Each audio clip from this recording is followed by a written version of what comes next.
Rail fans, like me, spend hours, when we should be doing homework, thinking about what it would be like to operate a train. But it's easy to forget that being a railroad engineer is a serious vocation that requires constant concentration and skill. One must always be hypervigilant of what's happening on the rails in front of them. Notice what's happening with the engine, or be aware of anything going on with the cars that they are towing. But again, it is what's happening on the rails that is most important. Retired Massachusetts Bay Transportation Authority engineer Alan McMillan loved his job with all of his heart. But, like all engineers, he also shouldered a heavy burden for safety in tragic situations that he could not control. In Episode 3 of the Relics of Rockport, we will learn about the challenges of being a railroad engineer. So, Alan, tell us, what was it like being at the controls of such a powerful machine that involved the safety of so many lives?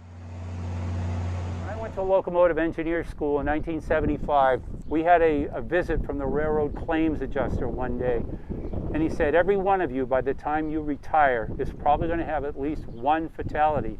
But remember this, you can't pick your train up, run across the field, and mow someone down. They have to put themselves between the rails. And I have to tell you, all those that are watching this, being a locomotive engineer was the greatest career I could ever imagine. I loved every minute of it, but I have 8 fatalities in my 40 years. I killed 8 people with trains, but every single one of them was a drunk or a suicide. The warning on all railroad workers is expect a train in either direction at any time. And now that it's all welded rail, there's no clickety-clack, clickety-clack, clickety-clack to hear a train coming. And when snow is over the top of the rail, it is totally silent. You won't hear it. You'll look down on the train from heaven, but you'll never hear the train that kills you when you're on the tracks. Really quite moving. Now, do you have any tips for rail fans who spend a lot of time by the tracks? And I see rail fans do some really stupid things. When you step over that track, you don't ever step up on the rail like that. You step over the rail. And that gives you a dead ringer that you're a trespasser if you're stepping on the rail when you step over the track. Oh wow, I had no idea. So, in a situation where a train may see something on the tracks, how long might it take for it to stop? And the train that just left here was an engine and 5 cars. Each one of those cars weighs about 50 tons without passengers on it. So that's 250, 350, 395. That's 395 tons. Each wheel touches that rail over there in an area the size of a nickel. And the locomotive that just left weighs 140 tons. So we have 140 tons pressing down on 8 nickels. That's why if you put a penny on the rail in the station and the train rolls over it, it flattens it right out. The friction coefficient for stopping a train is minimal compared to a rubber tire on a highway with a light automobile. That train that just left here going into Boston, it's 70 miles an hour, the speed limit from Salem to Boston. At 70 miles an hour in an emergency stop, that train is going to go at least 3/4 of a mile, if not a mile, to stop. And that's an emergency. I understand. Now, do you have any stories you would like to share about some close calls you've encountered on the railroad? Sometime in the 1990s, I retired in 2010, but it was in the 1990s during a major snowstorm. I'm driving my morning train into Boston. There used to be a station called Magnolia, which is roughly halfway between West Gloucester and Manchester. That was abandoned in the 1950s. I'm coming downhill from Magnolia all the way to Manchester. It's downhill, and I come around a sweeping curve, snow over the top of the rail. I couldn't see the track. And there's a guy cross-country skiing towards me on the same track. Blew the whistle, put the brakes on in emergency, and the last possible second he dove out of the way. I missed him. But it's very upsetting to the engineer, and it's extremely stupid.